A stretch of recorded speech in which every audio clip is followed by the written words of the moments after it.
192nd edition of the Illegal Motion College Football Podcast. In Nashville, Tennessee, I'm the professor, Matt Perkins. And a drag route across the Harpeth River from me here in the Music City, it's our own offensive coordinator, the coach, Corey Burton. The good old drag route. It's very good against a heavy blitzing team, especially one that likes to blitz on the inside. But that's enough coach speak for me.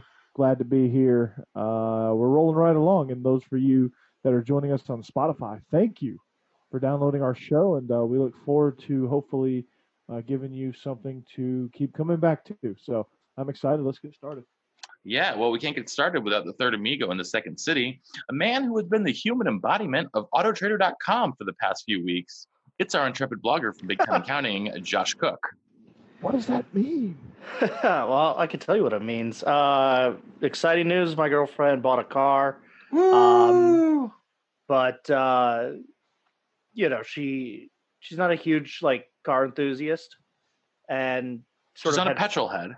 No, and had some vague ideas with what she wanted in terms of styling, and hoped to get good gas mileage and stuff like that. But having a tad bit of some knowledge in things like that helps, and so I did my best to help out. All right. Well, I'm sure she greatly appreciated it, and she is going to be enjoying it in her new Nissan Versa, I believe. It is, yeah. It's a great little city car. Gas mileage is good. Rear view camera, backup camera. Nice and nimble. Able to navigate those city streets, fit into tight parking spaces. Yeah. So there was even a Versa message board where they were talking about how well their car performed in the snow. So we'll see how it goes this winter. Well, we will. Hopefully, just get her some studded snow tires, and she'll be good to go. So it is week 2. We have a couple really, really intriguing matchups that we'll get to a little bit later on. And typically, we would start here with some quick slants where we would offer, just some personal insights on a game or something that stood out to us or that we're looking forward to for the weekend. But we decided to call an audible here. And we are going to each adopt a group of 5 under the radar team for the season. The impetus for this was during our last show, Josh decided that he is just going to give up on the Iowa Hawkeyes and find a new team. And he settled on the Eastern Michigan Eagles. I don't think I phrased it that way. I think Eastern Michigan is an addition to Iowa. Okay. Well, we can do it that way if you want to, but fine.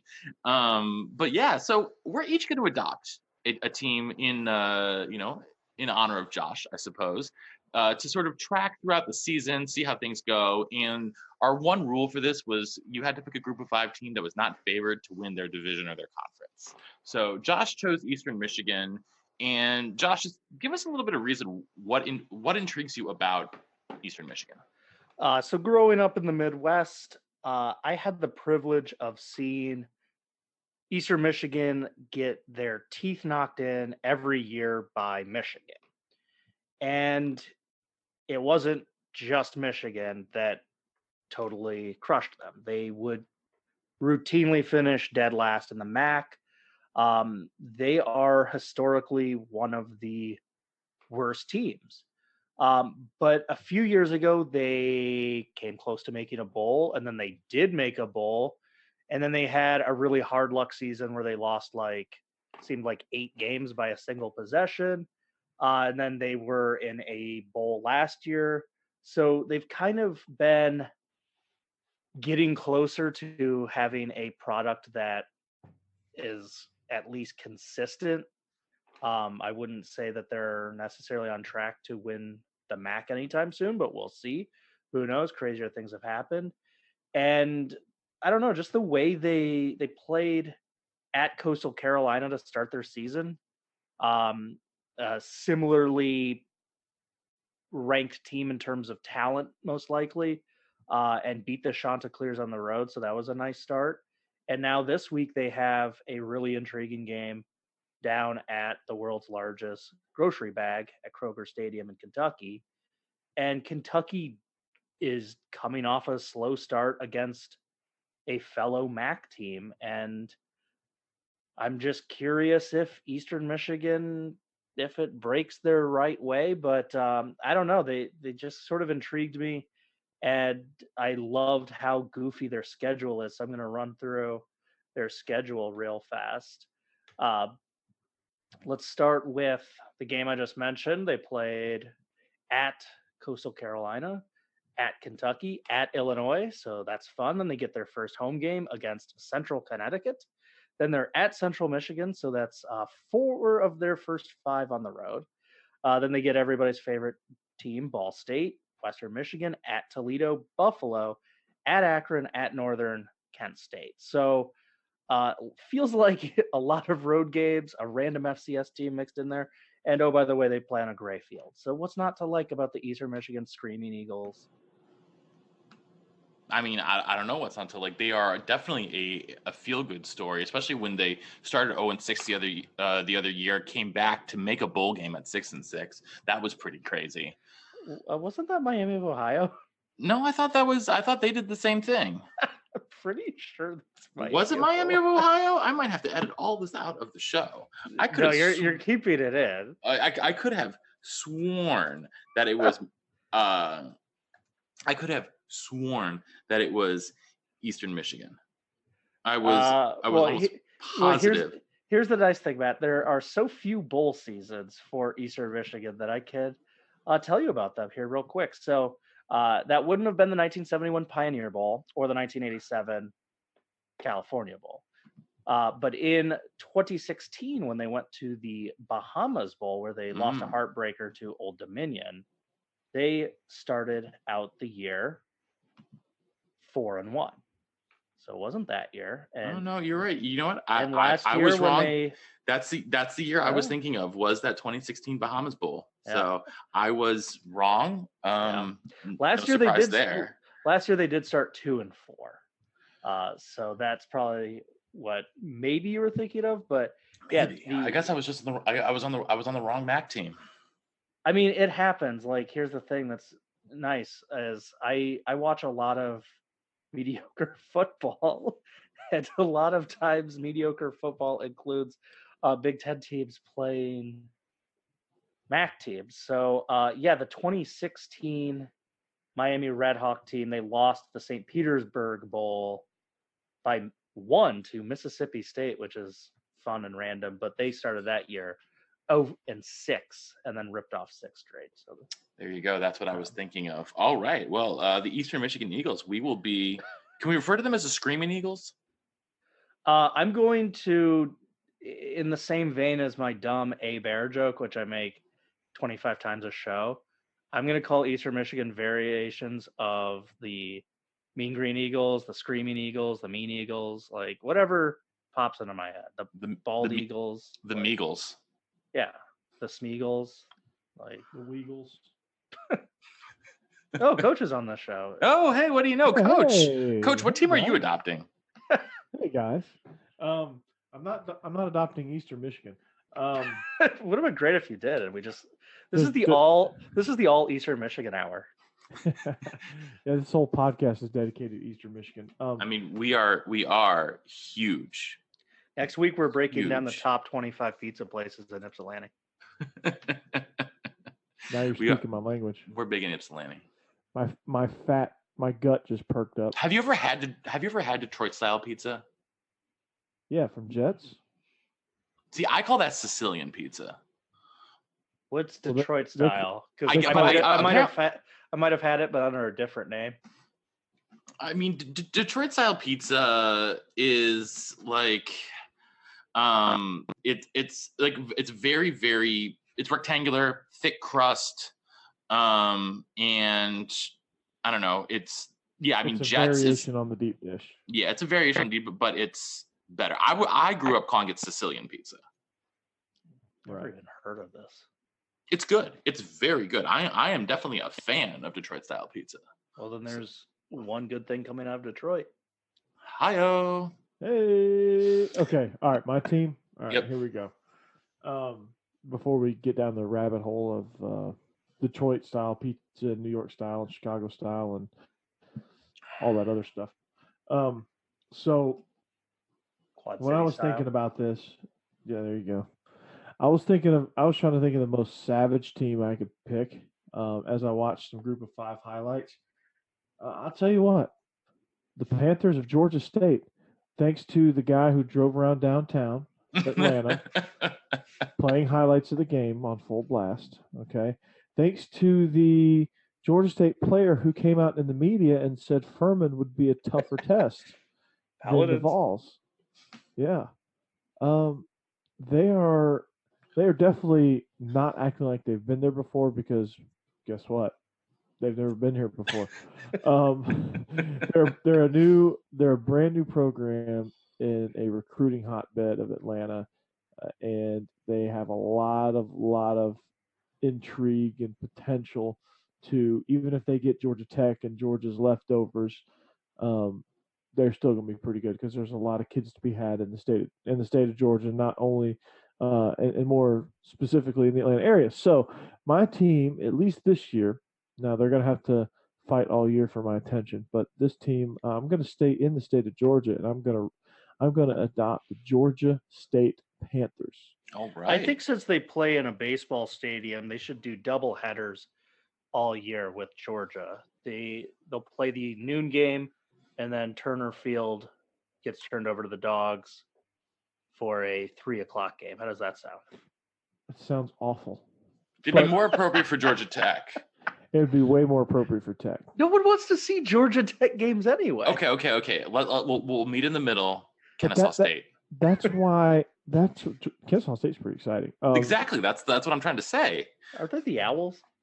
Yes, Nice. they're at least got a unique name, sort of. Kind of. All right. Well, Coach is going with Georgia State. Guys, I'm going back to one of my one of the teams of one of my greatest NCAA football on the PlayStation dynasties. Matt, Rutgers doesn't count. They're in the Big Ten. No, unfortunately, I'm not going with also the school also known as Sunge, the State University of New Jersey. Rutgers plays like a Group of Five team, though. Rutgers plays like a Colonial athletic team. I don't even know if they would compete in the Colonial. I don't even know if they could compete in the Colonial. I can't be too mean. Iowa plays them this weekend. Yeah, well, we'll get to that. We'll get to that in spread formation. I don't want to jinx anything. Well, guys, I'm taking East Carolina.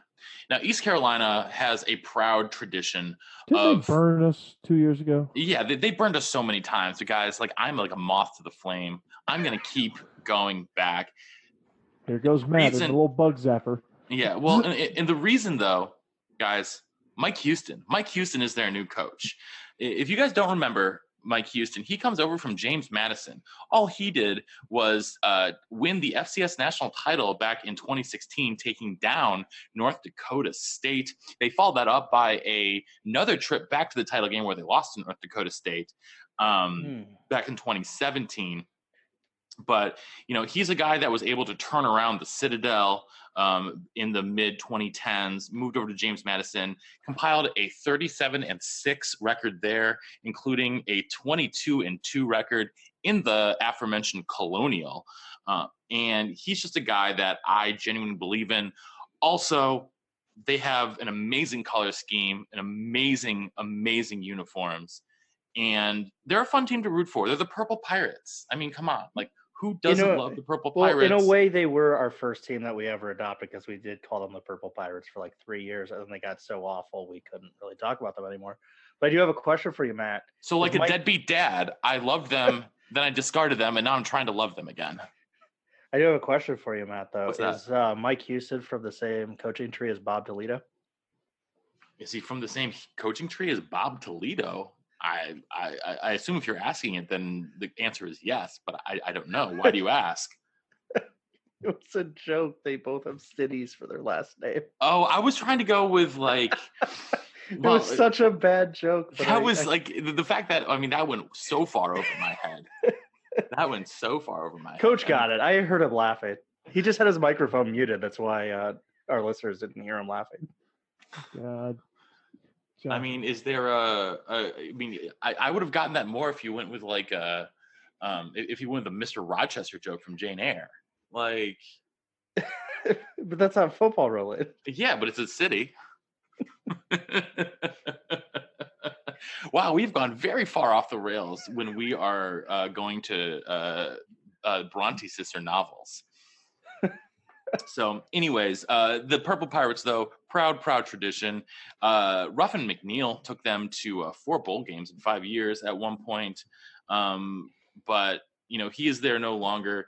But he ended up in a van down by the river. That he did. That was followed by the Scotty Montgomery era, which was just absolutely pathetic. I mean, Scotty Montgomery did not do very, very well for himself. In the last 4 games of his tenure, they lost 45-24, 55-31, 66-31, and 37-10. At least they're scoring some points. Yeah, but giving up a lot more. But guys, do you know who his last victory was against UConn, and I couldn't even bring myself to adopt UConn. I don't even think that's a program not even a mother can love at this point. UConn is a 20-point home dog to Illinois this weekend. That is just so pathetic, and I'm sorry for everyone in stores who goes to that game. What's the over/under on number of fans there? 1,000. I would say probably less than the over/under of points scored by Illinois. There's going to be more actual fans than there are going to be people in seats. Like the Big Fog fans? Yeah. Excellent. Well, gents, now that we've gone fully off the rails, let's go off the rails even further with today's trivia question.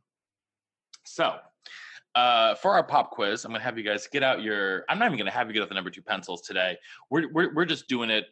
We're doing it on the whiteboard. Historically, I'm always fascinated by preseason polls. How are you supposed to rank a team that you've never even seen play? Anyhow, I'm very interested in teams that are either historically over or underrated. So I did a little research, and since 1989, there have been 9 teams that have, on aggregate, finished seasons higher ranked than they started it. So, for instance, for example, last year, Washington State finished the season ranked 10th, but started the season unranked. So, going from unranked to 10th, they would be plus 16 for that year. But last year, Auburn started the year 7th, finished unranked. They were minus 19 for the year. So over the last 30 seasons, there are 9 teams that have, on aggregate, finished better than they've been ranked in the preseason. So your job is to give me those 9 teams. So, Coach, I'm going to start with you. Give me a team that has been historically underrated to start the years in comparison to how they finished.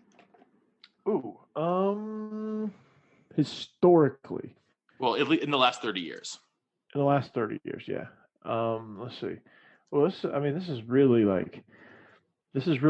one that gives you the nervous sweats.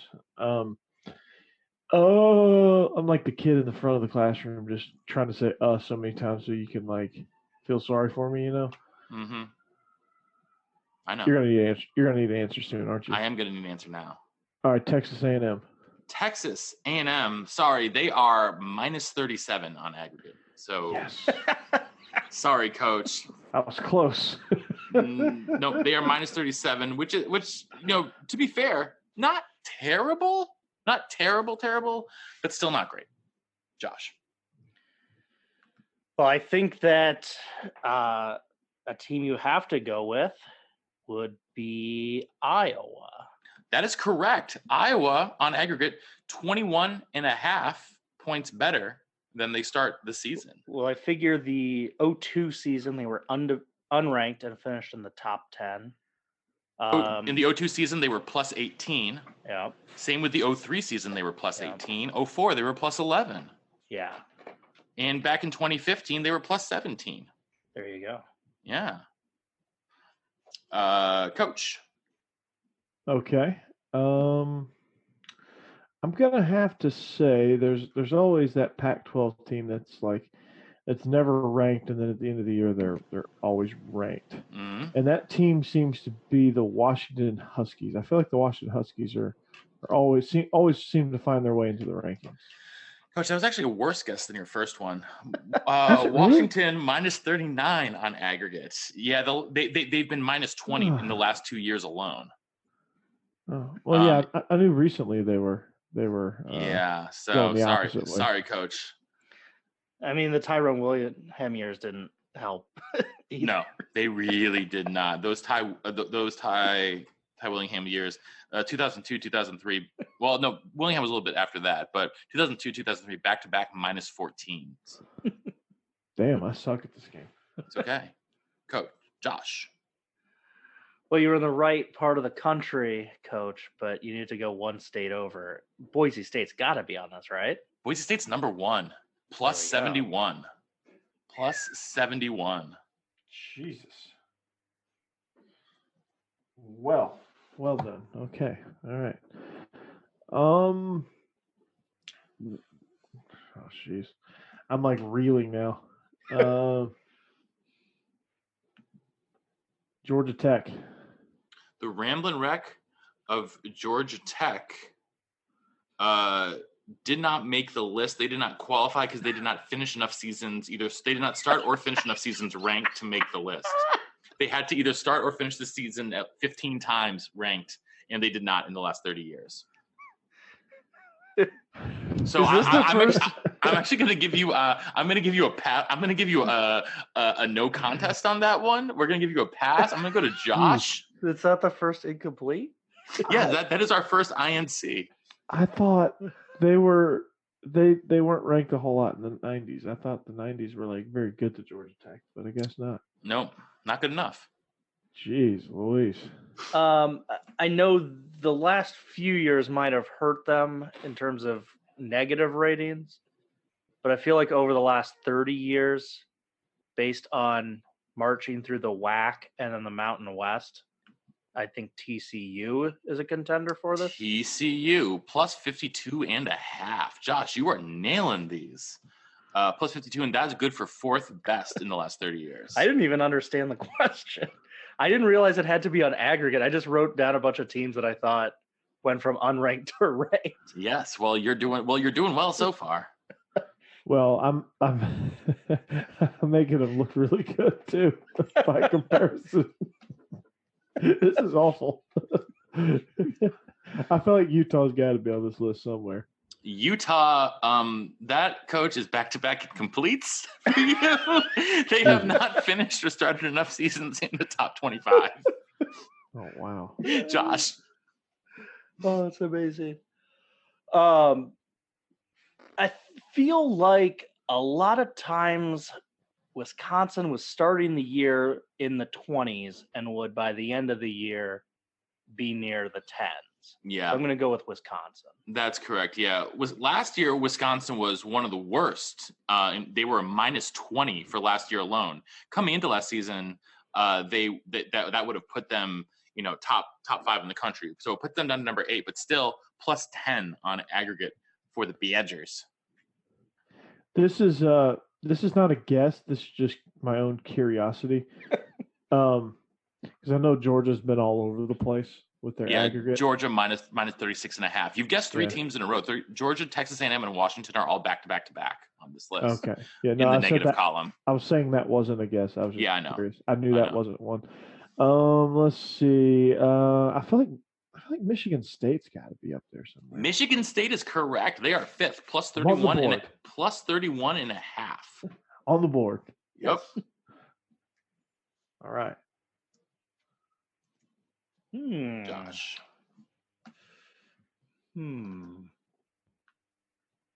I kind of exhausted the teams that really came to mind, but might be a little bit of a stretch. They might be an incomplete that they didn't start or end the year, or start or end in the polls enough. But for a good stretch there, it felt like Mike Leach teams were unranked and then would go on like a crazy hot streak down there at Texas Tech. Yeah, they're an incomplete. That's an incomplete as well. Not a bad. That's not a bad guess though. I don't mind that at all.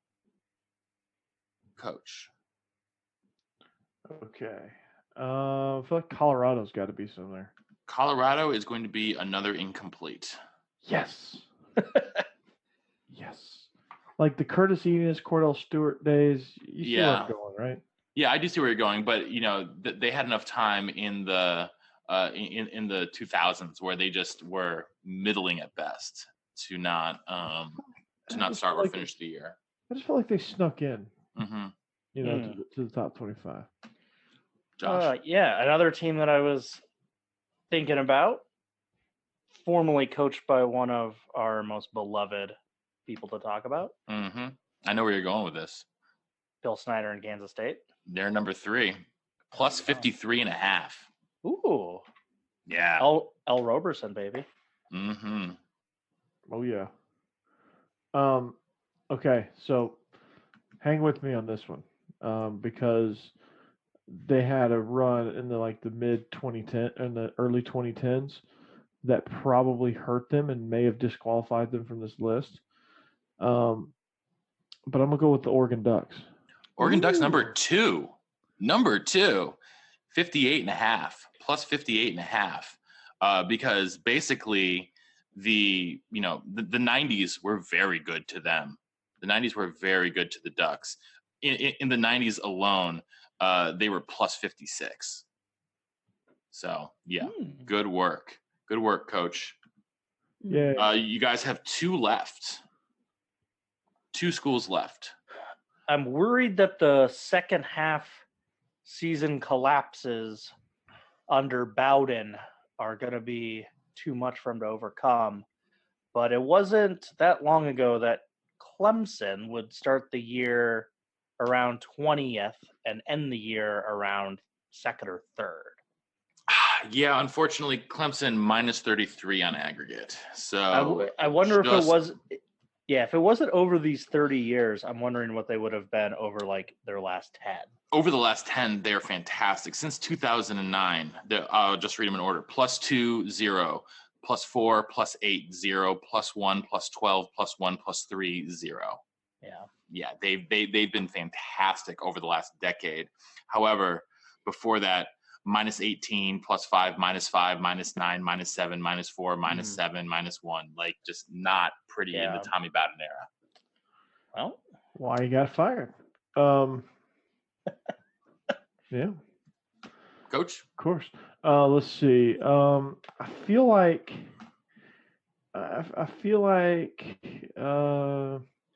maybe they don't have enough of positive aggregate to really build their way high up on this list. But I think maybe they sneak into the back end of this list, and that is the Oklahoma Sooners. Oklahoma. So one of the things this punishes teams that are typically ranked very high to begin the year. Oklahoma. So because of that, because they've had a couple years, especially back in, back in the early mid 2000s. Big Game Bob. Big Game Bob did not finish the year as well as they started. They're minus 88.5. Not the worst, but the 6th worst. Who's the worst? My guess would be Notre Dame. Notre Dame is actually right next to Oklahoma. They're 7th worst. Yeah. But one of their chief rivals is number 1. USC. USC is the worst, minus 125. Oh my god. So yeah, on average, USC Crazy. is ranked much worse at the beginning of the season than they are at the end of the season. Coach, you struck out. Josh, I struck out a long time ago. Yeah. Coach, there are 2 schools left. Do you have any idea of who either of them are? I had 2 guesses that popped into my head. When Coach was talking about Oklahoma, it made me think, ooh, I'm a man, I'm 40. Oklahoma State usually wins like 8, 9, maybe even 10 games, but they're usually expected to win like 6 or 7. They actually did not qualify. That's an incomplete. Okay. The other team that I was thinking about, I'm almost positive they don't complete the necessary years. But each time they went off, Central Florida, would have incomplete. Yeah. Incomplete. A random team that I was thinking about, 2 random teams that I was thinking about. A lot of times Northwestern and Stanford aren't Stanford is number given much 9. credit. They are plus 8.5. Okay. Um, Northwestern did not qualify. And the one other you guys did not get, Alabama. Alabama plus 22.5. Right, good for sixth best. I mentioned USC was the worst. In descending order from there, Florida State minus 118.5, Texas minus 114, Michigan minus 94, Nebraska minus 91.5. Then you get to Oklahoma, Notre Dame, Miami, LSU, Tennessee, and UCLA. Round out the bottom 10. is anyone at or really, really close to 0? West Virginia. Hmm, So plus or minus 10. Penn State is at minus 10. Virginia Tech minus 9. West Virginia minus 6.5. Stanford plus 8.5. Wisconsin plus 10. Those are the 5 teams that are, I guess you would say, most appropriately ranked year in and year out. Interesting.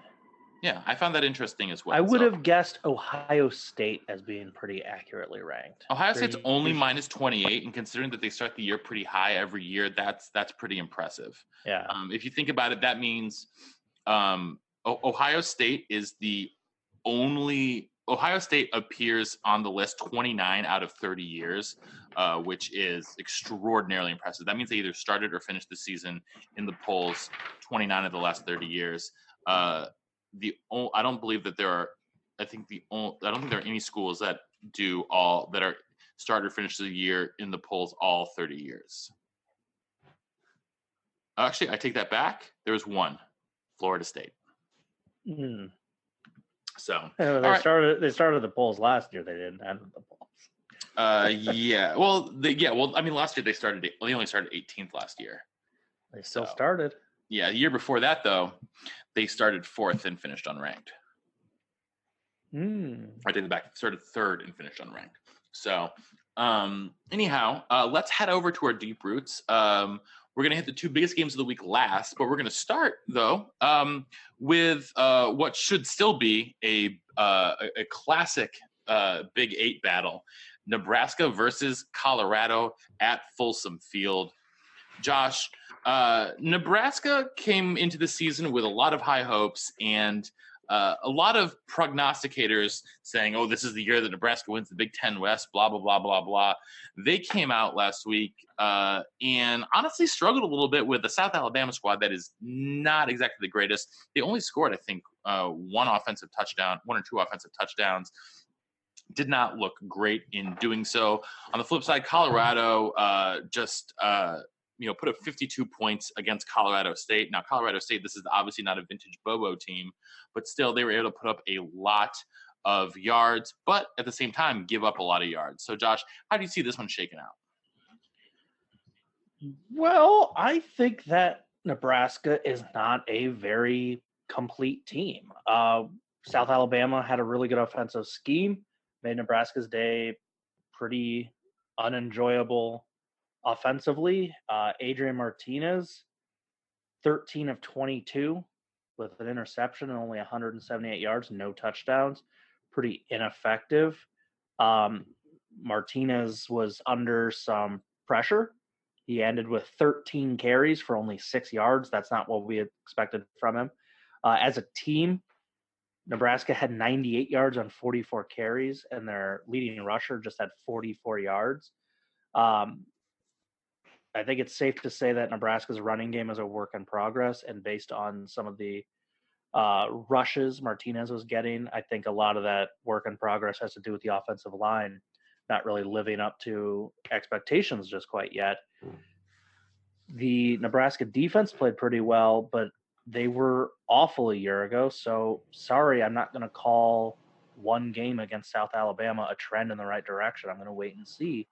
And I think that if Colorado State and South Alabama were to play, most of us would probably pick the Rams. So I think Colorado did have the more impressive game. And yeah, they gave up 31 points and quite a few yards, but 21 of that was in the first half. I think Colorado made some nice adjustments.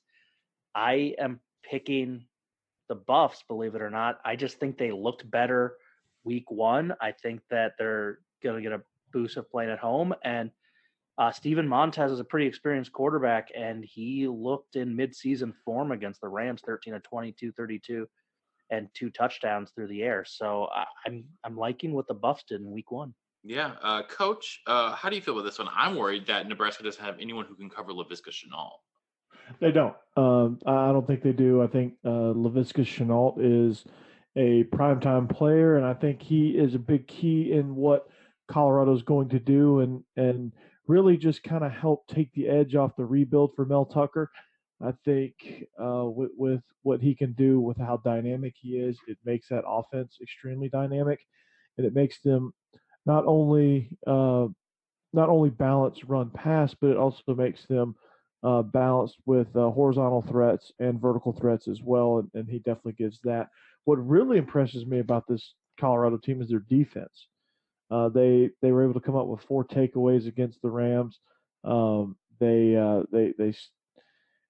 really came out strong, and a team that we kind of in our preview thought we didn't really know much about because we knew they were going to do some rebuilding and we knew they had some turnover in the staff, so we didn't know exactly what to expect. But I think they showed everybody that, hey, we're actually for real, and we have a defense that is high on havoc rate, which havoc rate is causing turnovers and disrupting the ball and disrupting the quarterback and things like that. And they're really good at that. And also they've got some playmakers. Josh mentioned Montez at quarterback being experienced, and when you have a target like Leviticus Chenault, that helps. So I just think they're playing good all around, and I think Nebraska's in trouble here. I didn't know that Chenault had become a book in the Old Testament. You just referred to him as Leviticus Chenault, and I think that would be as good a name as any for him because he does bring the wrath of God to corners who are trying to cover him. See, there you go. Don't forget about Alex Fontenot. He's a pretty darn good back. He opened the season averaging 6.5 yards a carry, getting 3 scores against Colorado State. But I think he's going to be slowed down a little bit by Nebraska's improving defense, which is led by Mo Berry, who is from Loganville, Georgia, a kid coming out of Grayson High School, who's just an absolute tackling machine. He had 12 tackles last week. He's one of their leading tacklers last season. He's a guy who can just cover the entire field. That being said, I like Colorado in this one as well, and that's not just because I'm rooting for them to win, just because I don't really care for Nebraska at all, but I genuinely believe that they are the better team, especially with the home field advantage here. I think this is an interesting matchup, though, of 2 coaches who are both on the rise. Scott Frost, obviously, we've talked about him ad nauseum over the last couple of years on the show. Mel Tucker is a guy, coach, who you know very well. And I think that he's taken over this Colorado program, and I know it's still early on. We're still some very early returns here, but if he can get the defense playing the way we expect him to get them to play, you could see him turning Colorado into a team that competes for the Pac-12 South year in and year out. Yeah. All right, a man of few words. I like that. Yes. We're Yes, gonna yes, head yes, then. yes. Let's head from the Big Ten West to the Big Ten East. Ohio State this weekend will be taking on the Bearcats, who are led by the Buckeyes' former defensive coordinator Luke Fickell. And Cincinnati last week managed to knock off one Power 5 school in UCLA, but they faced a completely different beast this weekend in the Ohio State University. That being said, there are some similar principles that are in terms of offensive strategy between Ryan Day and Chip Kelly. However, Ohio State has a lot more talent on the field. Justin Fields is leaps and bounds better than Dorian Thompson-Robinson. So, Coach, is there anything that Cincinnati can do to slow down the Buckeyes' offensive attack?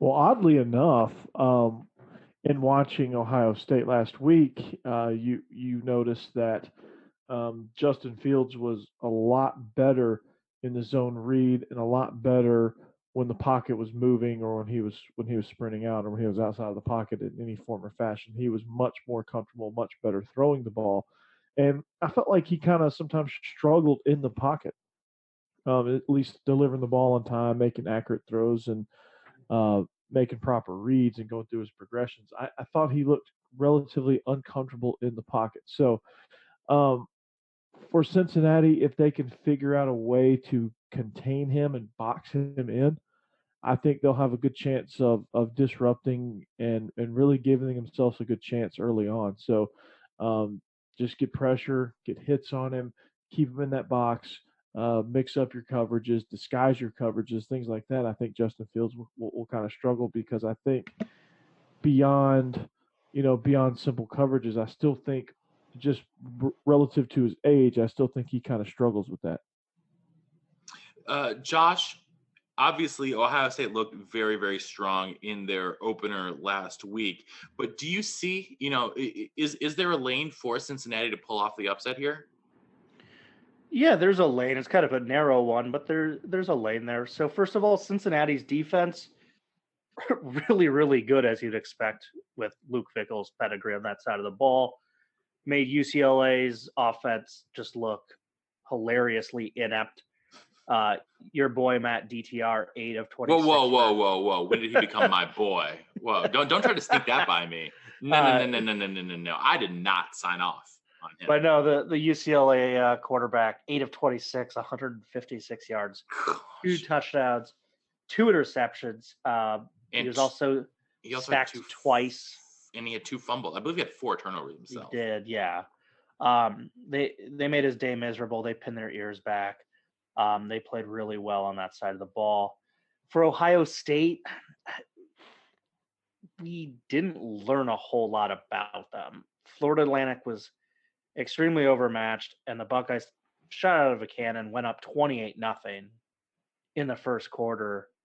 Ended up with just 45 points over the rest of the game, so they kind of tapered off. Florida Atlantic scored 15 points in the fourth quarter when it was all said and done. So you can't really – it's not like a 45-21 game where Florida Atlantic competed for a half. They just got some cosmetic scores late. So harder to know about Ohio State. But I think with that defense, Cincinnati has a chance to get under the skin of Ohio State. And once you're under the skin of Ohio State, maybe they make some dumb decisions. I remember when Iowa blew them out somehow a few years ago.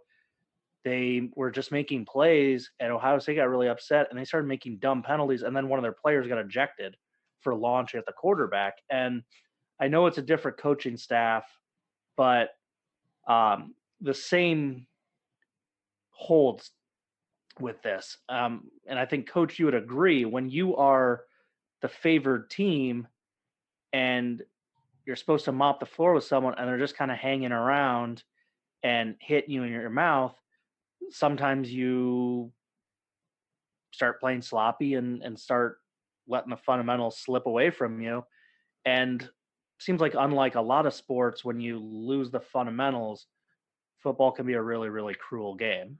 Let me explain the psychology of what you're saying, because this happens in high school quite a bit, where you get a team that you let hang around. You're supposed to just absolutely murder this team, but in doing so, you kind of almost lull yourself to sleep, and you get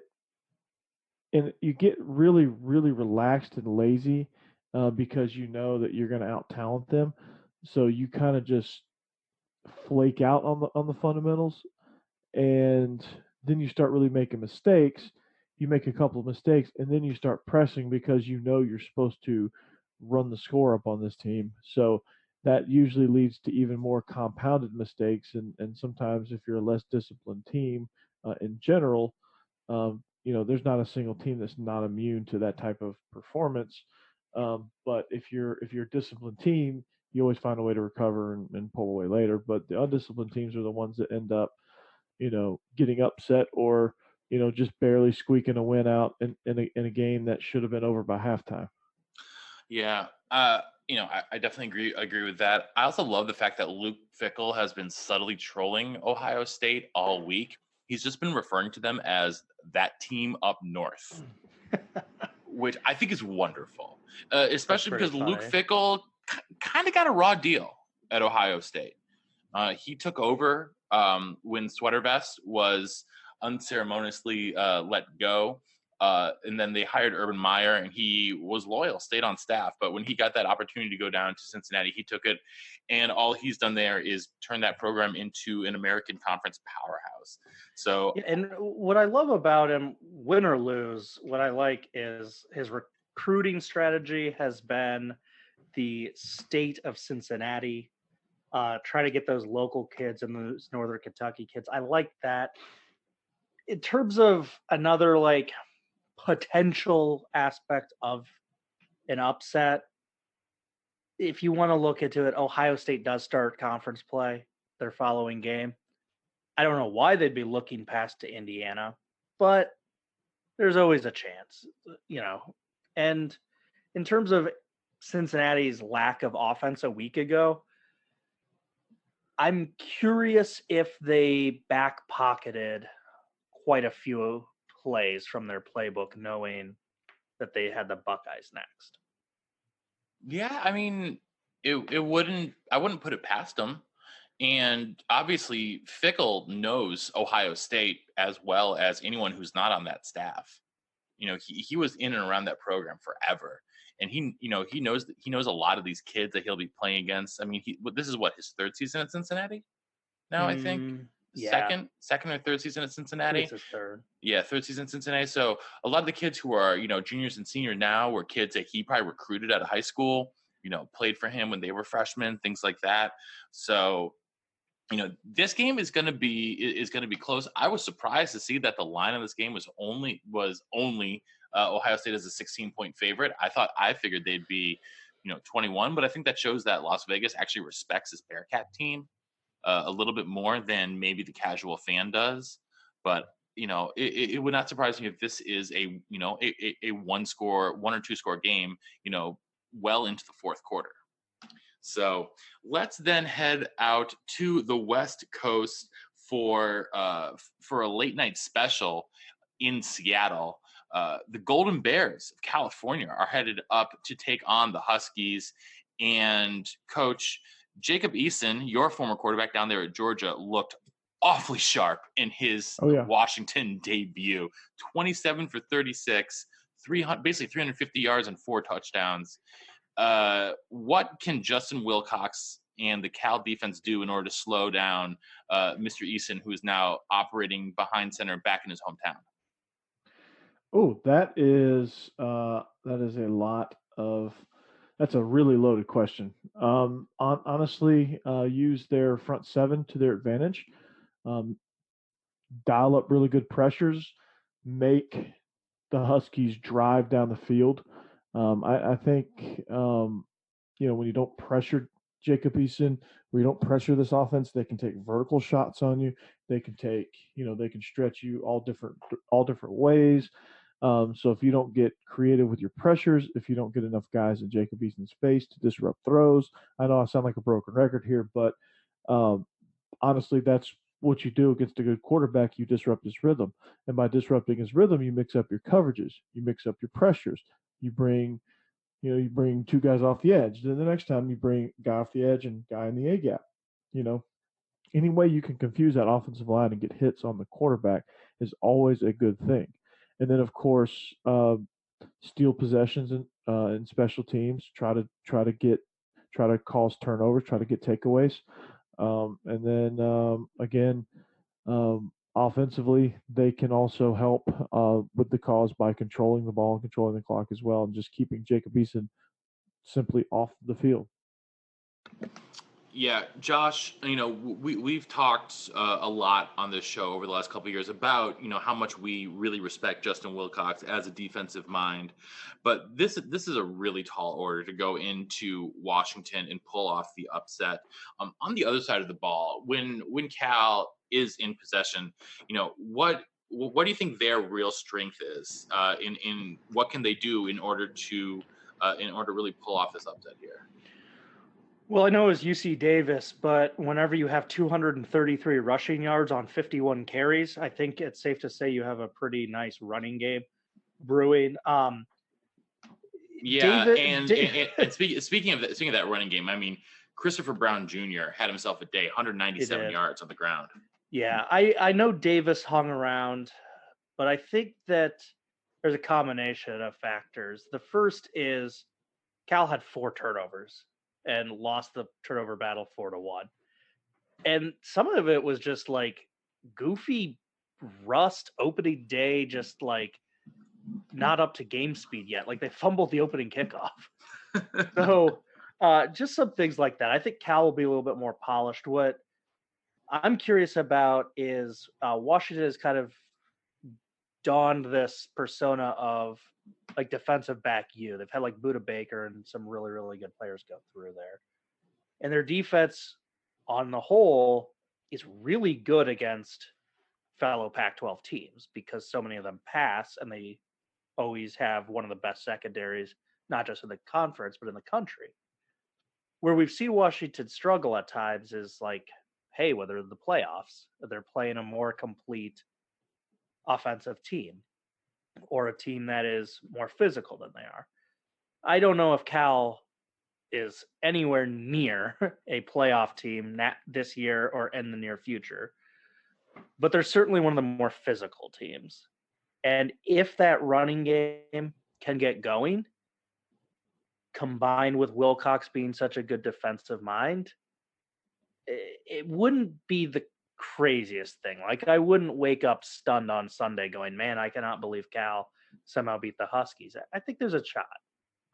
Yeah, I think there's a shot, but this Washington team, came out of the gate like gangbusters, But I mean, obviously, it's to be taken with a grain of salt. Both these teams played FCS teams in Week 1. Cal played Davis, as you mentioned, Josh.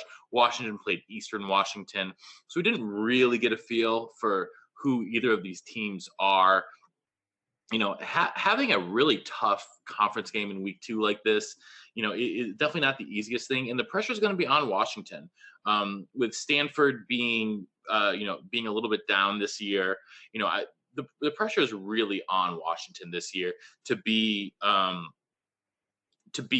the bell cow of not just the North, but potentially the entire conference. I mean, we saw it happen to Oregon last week. And, at this point, they are the highest ranked team in the Pac 12 at 14. I don't think the pressure is going to get to them. I think that Chris Peterson is, as good a coach as you're going to find, at least in that conference, if not the country. And so, he's going to have those guys ready to go. But it's, I don't like saying anything can happen because I feel that's a bit of a cop out. But still, like, anything can happen, especially when you have such a good defense like Cal does.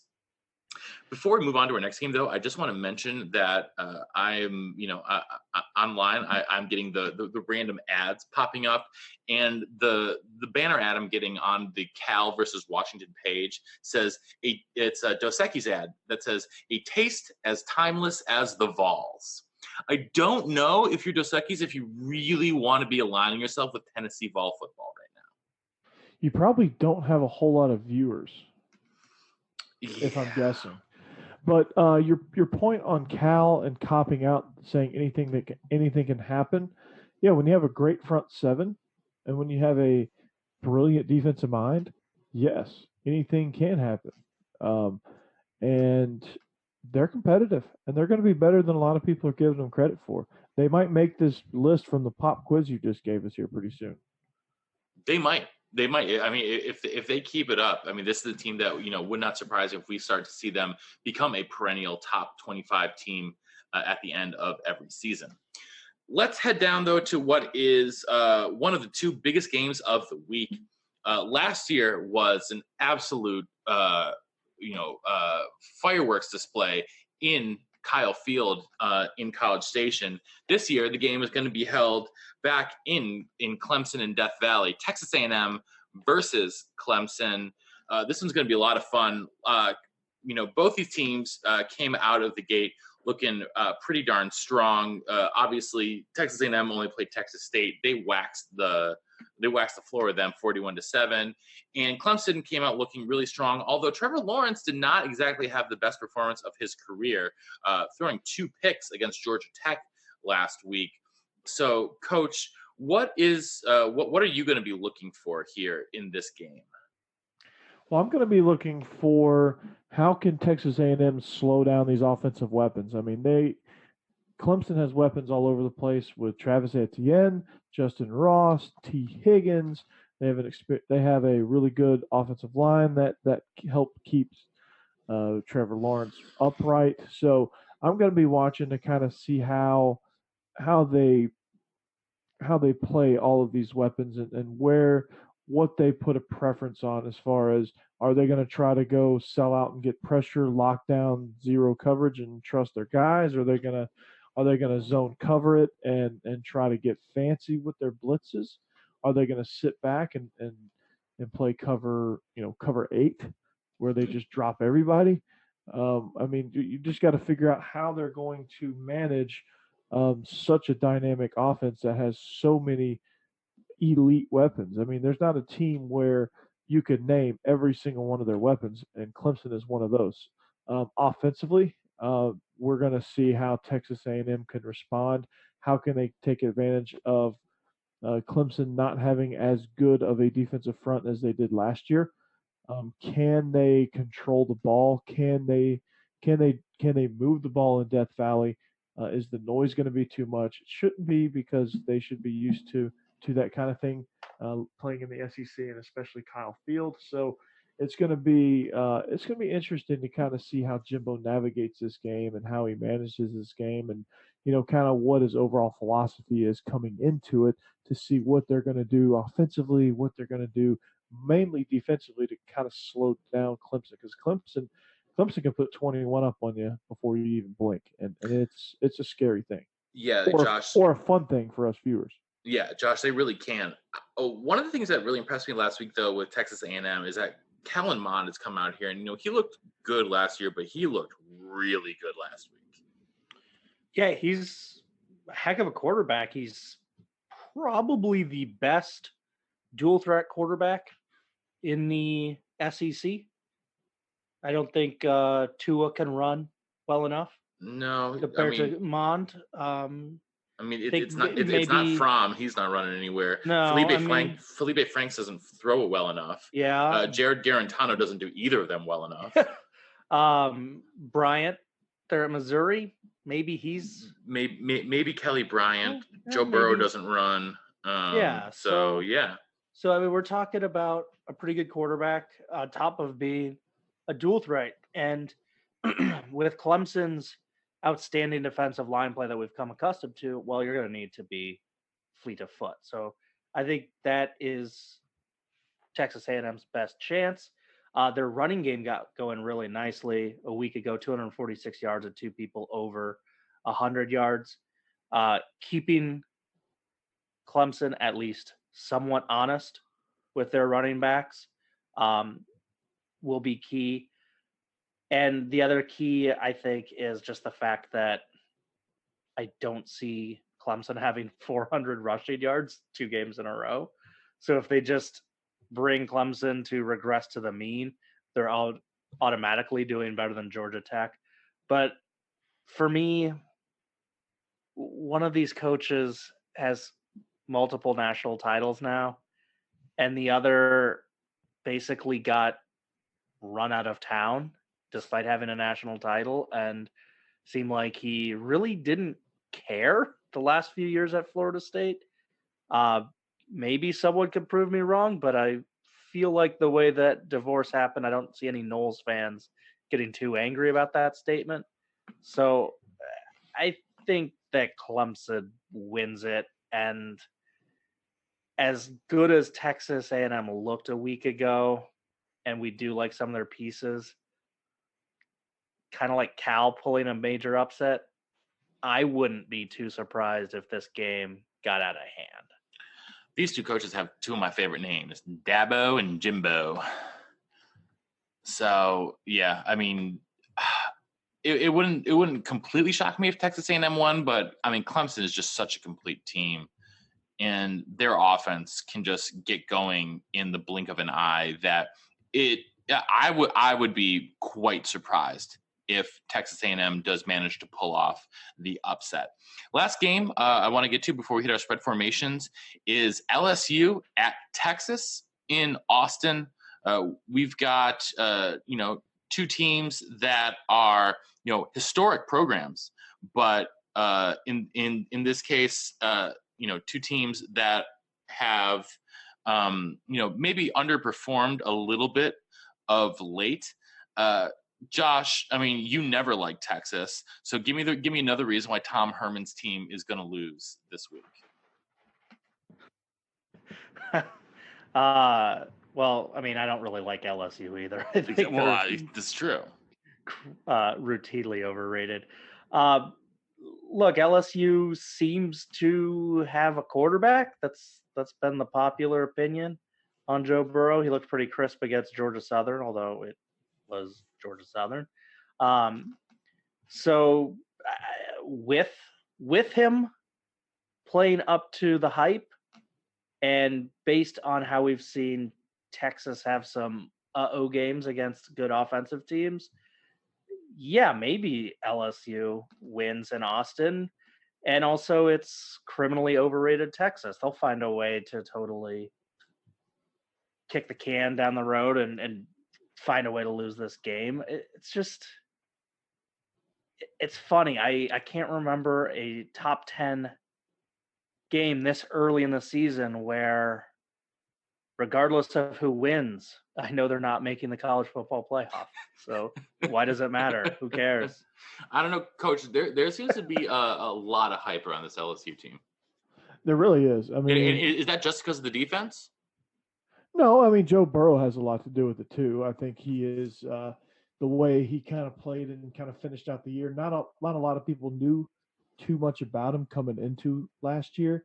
And then I think it started when he dismantled Georgia on national television, and then it kind of just snowballed from there. So, I mean, he's got a lot of respect, about as much as Sam Ehlinger at this point. And you know how the nation feels about Sam Ehlinger. And I know Josh is probably rolling his eyes. I can hear him rolling his eyes right now. But LSU, Herman's probably kissing him right now. Yeah, you have the Raging Cajun versus Smoochie here.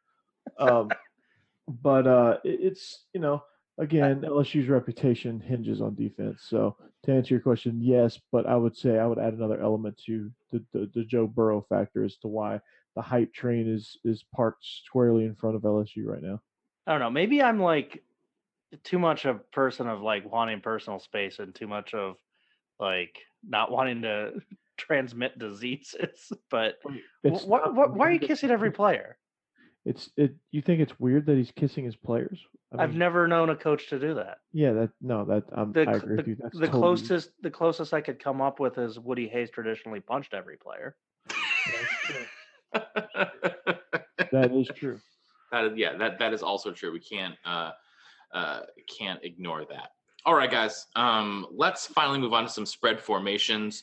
Just real quick. Just one kind of crazy game on my radar. We all love what Willie Fritz is doing. I even said Tulane had a decent puncher's chance to win kind of a wide open division in the American. They looked real sharp a week ago. They did. What do you think of a classic Gus Malzahn letdown? Do you put more than 5% odds on the upset? Not just that. Auburn's a 17-point favorite here, and I would hammer Tulane on this one. Auburn is coming off such a high after beating Oregon in that fashion. They've still got a true freshman quarterback who, before that final game-winning drive, looked like a freshman. He really looked like a freshman. The only thing that would, take the wind out of my sails there a little bit is the fact that, if they were playing another big game next week, this could be a bit of a trap game, but they've got Kent State next week. So they're not worried about next week's opponent either in terms of Auburn. I really like Tulane to cover that 17-point spread, but I'd give them, between an 8 to 10% chance to win the game. I think Auburn's going to cover that. I mean, their defensive front is just too good. I think Tulane's going to struggle moving the ball against them. But doesn't the option sometimes neutralize that? I mean, we saw Army move the ball against plenty of teams. Sometimes, but when you're a lot more aggressive with it and you have like three guys there, it makes it really difficult. Just look at Georgia Tech, some of the big athletic teams that they played and how bad they struggled. So Yeah, I know it's and a one of the different best ways to style, beat but the option is just to blow it up from the inside out, and they can do that with Derek Brown and the rest of that defensive yeah, line. I mean they've got the interior guys are the ones that drive that. The ends are being read, and the ends are the ones that are neutralized. But if you have a good interior guy that's hard to block, then it really disrupts it. Josh, I almost put that in our deep roots for this week, so I'm glad you brought that up. But let's move on to our spread formations. We're going to start with what should be an ACC battle, but instead is an ACC Big Ten battle.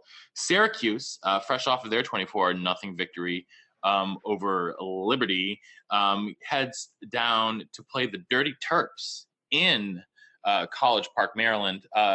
Syracuse, the ranked team, an underdog, 2-point underdog on the road against Maryland.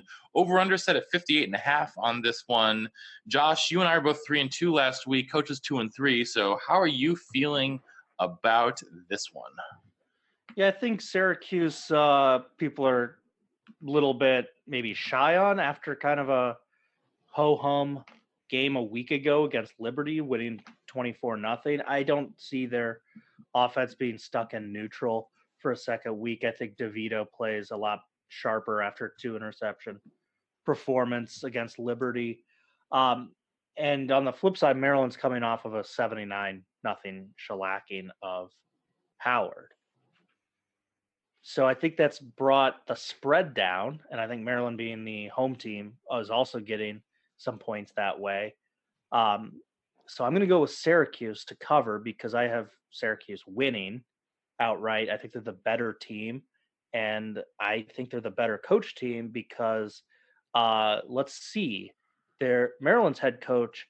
Last week's win gives him his third for his career, and oh, by the way, this is his third season as a head coach. Yeah, not exactly. Is that bad? Coach, who you like I'm, here?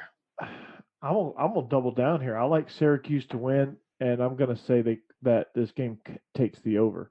Oh, you like both of them. Well, Coach, you're essentially agreeing with both me and Josh. I'm taking the over here. It's only 58.5.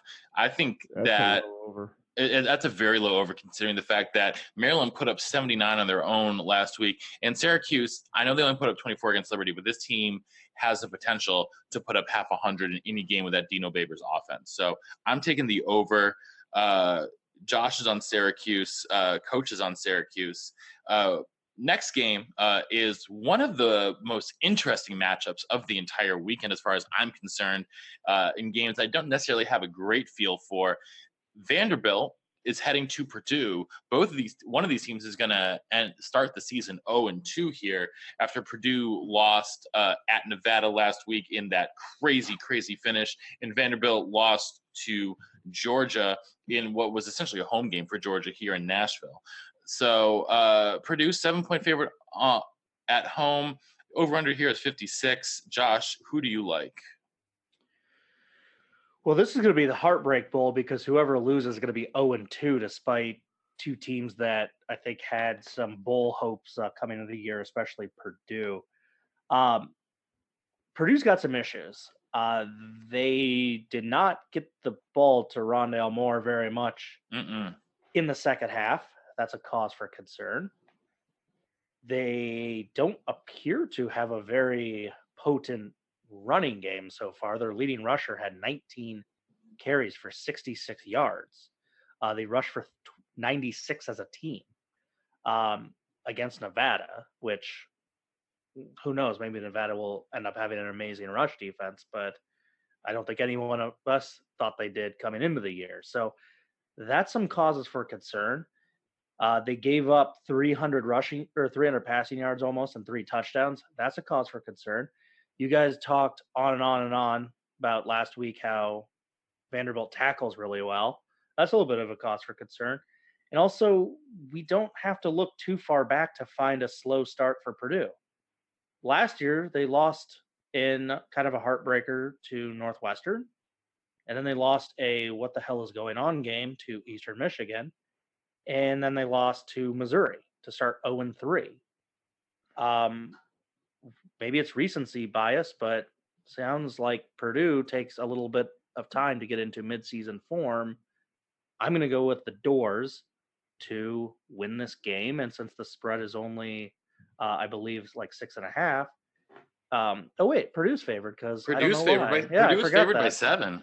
Yeah, I forgot that. I had that flipped in my notes. I had Vanderbilt being favored, so I don't even need to talk about how Vanderbilt's going to win by more than a touchdown because it doesn't matter. Vanderbilt's covering. All right, Coach. I mean, I really like Vanderbilt because just what I talked about in the recap last week. They're just such a good disciplined defense. They tackle well in space, and I think Purdue is a team that is heavily reliant on the big play, especially from Rondell Moore. And I think Vanderbilt's defense will do a good job of neutralizing him and making it tough for Purdue to move the ball. And as you could see from the Nevada game, they're going to have a tough time moving the ball in general. Vanderbilt's not going to make it any easier. And then, of course, you have Keyshawn Vaughn, Kalijah Lipscomb, and Jared Pinkney. On offense, you have that trio there. Riley Neal is playing some really good football. He was actually able to sustain a couple of good drives against what was one of the most elite defenses in the country a week ago. So I say all of that to say that I think Vanderbilt's going to win this game. I'm not going to pick the over under here because I truly don't know. I could easily make a case for it hitting the under, but I could also make an easy case for it to hit the over because it's only 56. Yeah, I like Vanderbilt and the under here, but I'm more confident in Vanderbilt to cover that 7-point spread. Yeah, I'm with you there. Next, we've got Central Florida, our 11-point favorites on the road at Florida Atlantic. Over under here is 67 points. Josh, what do you like?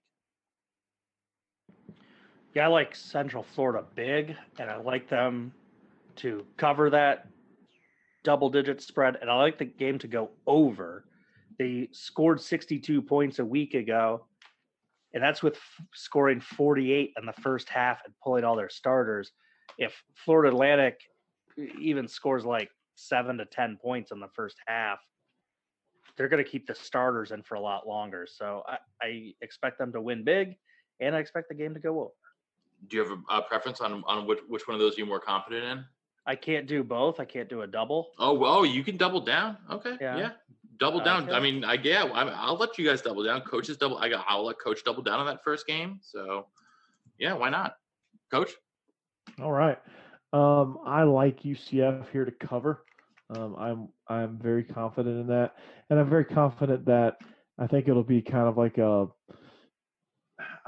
I'm pretty confident it's going to be like a 49 to 21 type game, which scares me to death on doubling down on the over.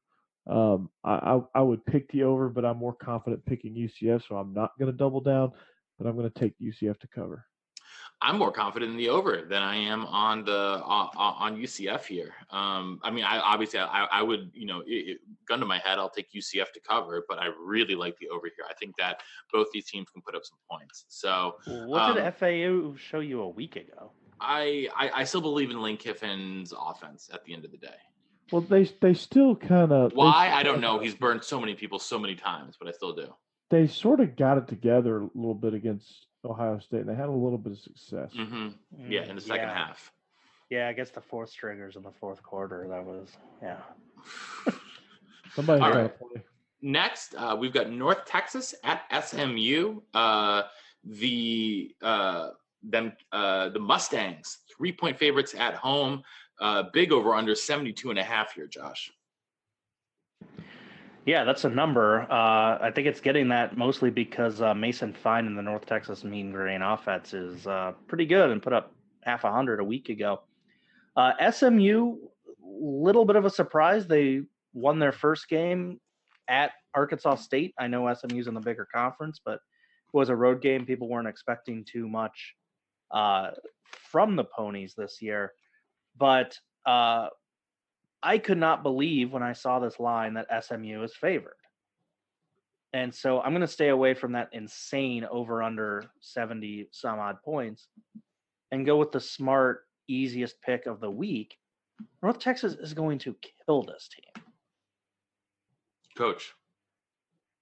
Ooh, yeah, I think North Texas is. I'm surprised North Texas is not favored on the road, but because in picking them to win the conference, I got to show confidence that they can win big games, and this is their first opportunity. I'm going to take the mean green. I'm going to stay away from the over under there. That's a lot. 72.5 is a lot to cover. But Let's make it 3 for 3. North Texas covering that 3-point spread. Finally, it's time for the Rutgers line of the week, also known as the Sunge line of the week for the State University of New Jersey. They are only 20-point dogs in Kinnick Stadium, Josh. Nice low over under at 49. What do you like? Well, I'll be watching the game, so like Kirk Herbstreit, I can't pick the game. You know? So I'll I didn't know let you were calling the game too. I'll let Coach go. Coach, you wanna take it from here?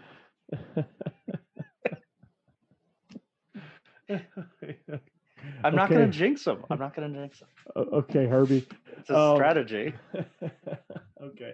Obviously, I think Iowa's going to cover this, not by a whole lot. They're gonna sweat it out to cover, but they'll eventually cover. It may not be as soon as you want it to be, although they're capable of that.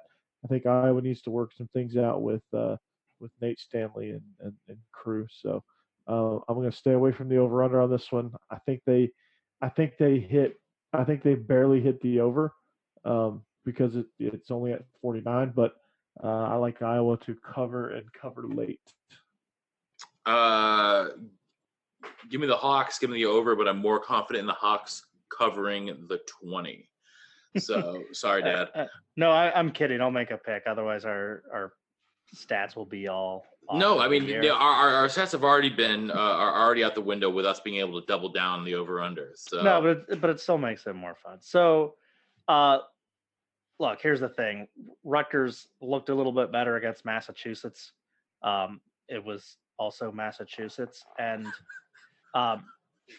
you just ignore the second, third, and fourth quarters, okay? Which I know is crazy. I'm saying ignore 3/4 of the game. But opening quarter, Massachusetts won the opening quarter 21-7. Rutgers, yeah, they figured it out and they turned it around. But to have that sloppy and uninspired a start in your season opener against one of the 5 worst teams in the country is pretty telling. I think that this is going to be a vintage, awful Rutgers team. And sometimes they're kind of squirrely. I know when Iowa played them a few years ago, Iowa won 14-7. But the odds are Rutgers is going to have a losing record and going to lose double-digit games. The odds are Rutgers only wins 1 or fewer conference games. So with those odds, it makes sense that Iowa would win this game by 3 touchdowns at home. So I will take Iowa to cover. All right. Although it is fun to play the Herbie card. It is. And so I think that's going to do it for us. Josh, did we forget anything? Yeah, we did. I don't know how this didn't. Did I not put something down on my notes? No, we did not. We have a major tilt in the SEC least division. Not a joke on the SEC East. I mean, a joke on these are 2 of the worst teams in the SEC. You have Arkansas, who won a squeaker against Portland State. You have Ole Miss, who lost a squeaker to Memphis. Not sure which of these teams is racing towards the bottom faster, but at least Arkansas has a new coach that they might be excited about playing for, and Ole Miss appears to have a guy that will probably be a nice strength and conditioning coach somewhere this time next fall. I don't know. So- Have you looked at Matt Luke? He doesn't seem like the strength and conditioning coach type.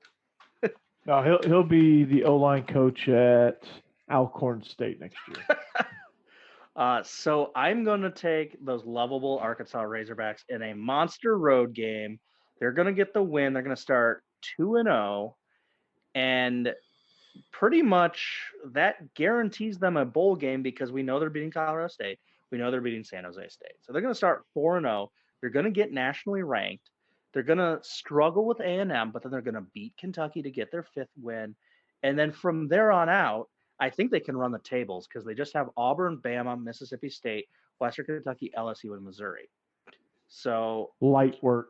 if Arkansas can pick up this huge road win in some hot something hyphenated stadium in the middle of nowhere, no one cares about Mississippi State, Arkansas should be sitting pretty for that 12-0 season that I predicted. So woo pig suey.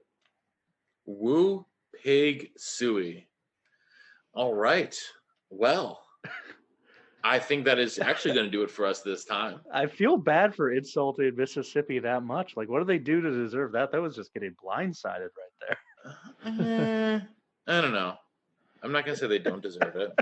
Well, There's Georgia State is favored over Furman. There's a Just so you fan. know. There's a fan all excited to go to the Grove this State. weekend, and That's the only reason to go to an Ole Miss football game and is to then go to the just Grove. just randomly they get crapped on for no reason. I deliberately mispronounced their stadium. I call them Mississippi State along the way. John Voight Stadium? Yeah. Still more coherent than anything Lee Corso's done.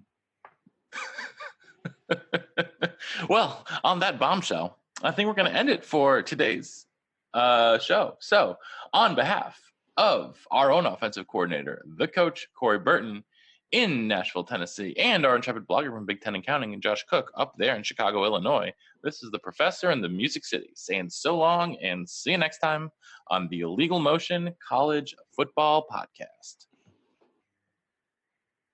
Bingo!